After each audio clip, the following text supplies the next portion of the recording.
జాఫర్ అనే ఒక జర్నలిస్ట్కి లోకేష్ గారు ఇంటర్వ్యూ ఇస్తే ఆ ఇంటర్వ్యూలో ఒక చిన్న బయట రిలీజ్ చేశారు నిన్న. ఆయన ఏంటంటే వివాదాలు సృష్టించి తద్వారా ఆయన వ్యూస్ పెంచుకోవడంలో ఘనపాటి ఆయన చాలామంది నాయకుల్ని ఆయన రకంగా ఆయన యొక్క ఆయన ఆయన ప్రశ్నించడం ద్వారా అనేక మంది అలా బుక్ అయిన వాళ్ళే. లోకేష్ గారిని కూడా ఆయన అదేవిధంగా రకరకాల ప్రశ్నలు అడుగుతూ మరి ఎన్నికల తర్వాత ముఖ్యమంత్రి ఎవరు అనేటువంటి మాట అడిగారు.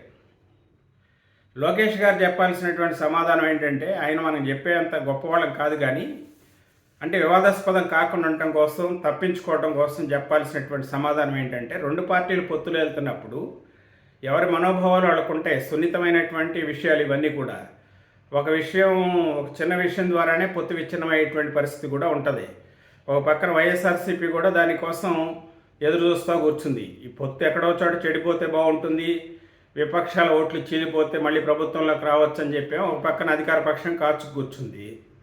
మరి అలాంటప్పుడు ఎంత జాగ్రత్తగా ఉండాలి? నాయకులు మాట్లాడేటప్పుడు ఒక హుందాగా, ఒక గౌరవంగా, సమయం కోల్పోకుండా మనకున్నటువంటి లోపల ఉండేటువంటి భావాల్ని మనం కట్టడి చేసుకొని మాట్లాడాల్సినటువంటి పరిస్థితి ఉంటుంది. మరి చంద్రబాబు నాయుడు గారి పైన ప్రేమతో మాట్లాడా, లేకపోతే నిజంగానే చంద్రబాబు నాయుడు గారు అయితే కావచ్చేమో, కానీ ఇప్పుడు చెప్పాల్సిన అవసరం లేదుగా. ఇప్పుడు పోటీ చేస్తున్నారు, ఎవరైనా సీట్లు పోటీ చేస్తారనేది తేలలేదు. కొన్ని సీట్లలో జనసేన పోటీ చేస్తుంది, కొన్ని సీట్లలో తెలుగుదేశం పోటీ చేస్తుంది. ఈ సీట్లలో ఎన్ని గెలుస్తారో తెలియదు. ఈ తెలియనటువంటి పరిస్థితుల్లో రేపు పొద్దున్నే ముఖ్యమంత్రి ఎవరనేది ఇప్పుడు ఎలా నిర్ణయిస్తారు? ఫర్ ఎగ్జాంపుల్ జనసేన పార్టీకి ఒక 40 సీట్లు 45 సీట్లు ఇచ్చారు. మిగతా సీట్లు 130 సీట్లలో తెలుగుదేశం పార్టీ పోటీ చేస్తుంది. దాంట్లో సగం పైన సీట్లు గెలిచింది, 65 సీట్లు 70 సీట్లు గెలిచింది.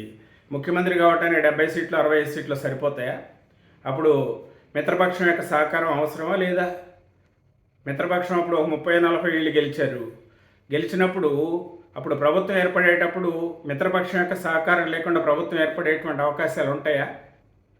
కనీసం ఆలోచన లేకుండా దేంట్లో ఏమీ కాకుండా ఇప్పుడేదో కొంపలు మునిగిపోయినట్టుగా చంద్రబాబు నాయుడు గారు ముఖ్యమంత్రి అని ప్రకటించాల్సిన అవసరం ఏముంది? 2019 ఎన్నికల్లో చంద్రబాబు నాయుడు గారిని తిరస్కరించారు జనాలు. మరి మళ్ళీ ఎందుకు కోరుకుంటారు? ఇవాళ రకరకాల విషయాలు వస్తాయి. ఒక కాంట్రవర్షియల్గా ఒక విషయాన్ని తీసుకొచ్చినప్పుడు వాళ్ళకి కావాల్సిన వాళ్ళు చెప్తూ ఉంటారు, వీళ్ళకి కావాల్సిన వీళ్ళు చెప్తూ ఉంటారు. దీనివల్ల ఇద్దరికి మధ్య పొత్తులో అగాధం ఏర్పడుతుందనే విషయం అర్థం కావాలి కదా పెద్ద నాయకుడికి. ఆ మాత్రం కూడా ఆలోచన లేకుండా వాళ్ళు ఏదో అడిగితే ఏదో సమాధానం చెప్పేస్తే అదేది ఇద్దరు పార్టీ అధ్యక్షులు కూర్చుంటారు, ఎన్నికలు అది నిర్ణయిస్తారు.